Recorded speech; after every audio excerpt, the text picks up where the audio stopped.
আজকে ২০২৪ সালের এই গণঅভ্যুত্থানে আওয়ামী লীগের যেসব নেতাদের উপরে আমি বলছি যে অত্যাচার হয়েছে, ধরে নিলাম তারা দেশ ছেড়ে পালিয়েছে, তাদেরকে মামলা দেওয়া হয়েছে, এই যে ঘটনাগুলো হয়েছে এটার জন্য কি এখন আমরা শোক পালন করব? যদি এটার জন্য না করি 15ই আগস্ট 1975 জন্য আমরা শোক পালন করব না। আপনি দেখেছিলেন ওই 15ই আগস্ট 1975 যখন এই ঘটনাটি ঘটে পুরো বাংলাদেশ ব্যাপী মিষ্টি বিতরণ হয়েছিল। কারণ কি? কারণ ওই 72 থেকে 75 ঘটনা যদি দেখেন তখন স্বৈরাচার বা ফ্যাসিস্টের চরম একটি মাত্রা ছিল। ইতিহাস ঘাটলে আমরা এটি দেখতে পাই যে তখন আসলে আলটিমেটলি যা হয়েছিল এক জায়গার নির্দেশ থেকে হয়েছিল। আপনি যাদেরকে আজকে দোষ দিয়ে ফাঁসিতে ঝুলাচ্ছেন, দেশের বাইরে পাচার করছেন, তাদের সাথে কি হয়েছিল আপনি সেটি কেন বলছেন না? দেখুন, আমি আপনাকে একটা স্পষ্ট করে কথা বলি। কথাটা হচ্ছে আপনি যদি দায় দিতে চান, দায় আমাদের সবাইকে নিতে হবে। দায় আপনাকেও নিতে হবে, আমিও নিব, আওয়ামী লীগও নিবে, প্রত্যেকটা দল নিতে হবে বাংলাদেশে। এই দায় কোনোদিন একদিনে তৈরি হয় না। এই দায় 16 বছরে তৈরি হয়েছে।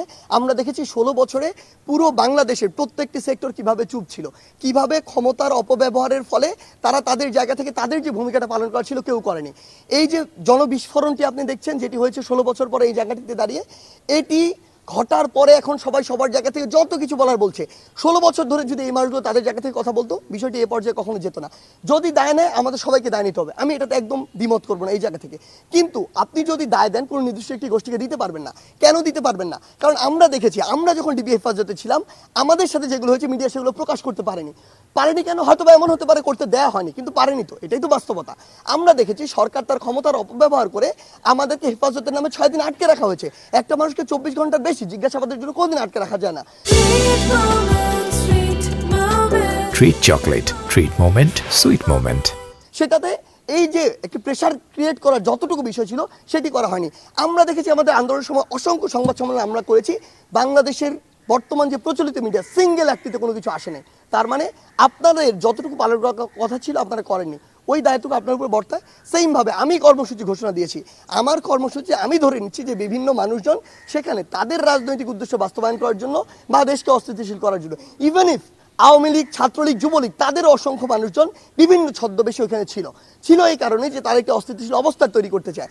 আপনি দেখেছেন এই যে সংখ্যালঘুর বিষয়টি নিয়ে পুরো বাংলাদেশ যখন অস্থিতিশীল হচ্ছিল, আপনি যখন ঘেটে দেখেছেন, রিপোর্টে দেখেছেন যে ওই সময়টি তো তারা ছাত্রলীগ, আওয়ামী লীগ, যুবলীগ নিজেরাই ওই মন্দির ভেঙেছে। আমরা এরকম অসংখ্য রিপোর্ট দেখেছি। যখন পিছনের দিকে গিয়েছি আমরা দেখেছি তারা বিভিন্ন বাড়িতে হামলা করেছে, ভাঙচুর করেছে। রিজন কি? রিজন হচ্ছে তারা একটি অস্থিতিশীল অবস্থা তৈরি করতে চায়। সো আলটিমেটলি এই যে দায় দেওয়ার বিষয়টি, আমরা বিশ্বাস করি এই জায়গায় দায়টি আমাদের সবার। তবে আমরা এটুকু বলছি, আপনি যেটি বললেন যে এই শোক পালন করার উচিত কিনা, আজকে ২০২৪ সালের এই গণঅভ্যুত্থানে আওয়ামী লীগের যেসব নেতাদের উপরে আমি বলছি যে অত্যাচার হয়েছে, ধরে নিলাম তারা দেশ ছেড়ে পালিয়েছে, তাদেরকে মামলা দেওয়া হয়েছে, এই যে ঘটনাগুলো হয়েছে এটার জন্য কি এখন আমরা শোক পালন করব? যদি এটার জন্য না করি 15ই আগস্ট 1975 জন্য আমরা শোক পালন করব না। আপনি দেখেছিলেন ওই 15ই আগস্ট 1975 যখন এই ঘটনাটি ঘটে পুরো বাংলাদেশ ব্যাপী মিষ্টি বিতরণ হয়েছিল। কারণ কি? কারণ ওই 72 থেকে 75 ঘটনা যদি দেখেন তখন স্বৈরাচার বা ফ্যাসিস্টের চরম একটি মাত্রা ছিল। ইতিহাস ঘাটলে আমরা এটি দেখতে পাই যে তখন আসলে আলটিমেটলি যা হয়েছিল এক জায়গার নির্দেশ থেকে হয়েছিল। এটি বাংলাদেশের মানুষের কোনো ঘটেনি। এমনকি বাংলাদেশের সাধারণ মানুষ ওই সময় যে বিষয়টি হয়েছিল যে সাধারণ মানুষ তার যে বিচারটি সেটি পায়নি, বরং বিচার নির্দিষ্ট একটি ঠিকানা থেকে, ধানমন্ডি 3200 কয়েকটি ঠিকানা থেকে পুরো বাংলাদেশে যেত।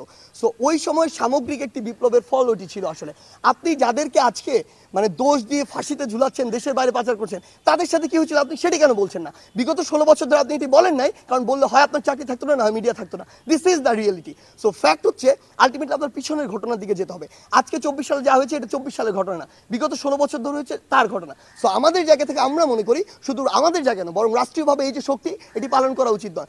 কোনোদিন সিঙ্গেল কয়েকজন মেজর বা আর্মি অফিসার মিলে এই যে একটি অভ্যুত্থান সেটা 15 আগস্টে 1975 ঘটাতে পারতো না, বরং এটি একটি সামগ্রিক ক্ষোভ ছিল এবং সবার ওই যে একটি নীরবতার সমর্থনেরই কিন্তু একটি লক্ষণ। সেই জায়গা থেকে আমরা বিশ্বাস করি যে এই আপনি যে কথাটি বলছেন এটিতে আমরা সমর্থন করি না।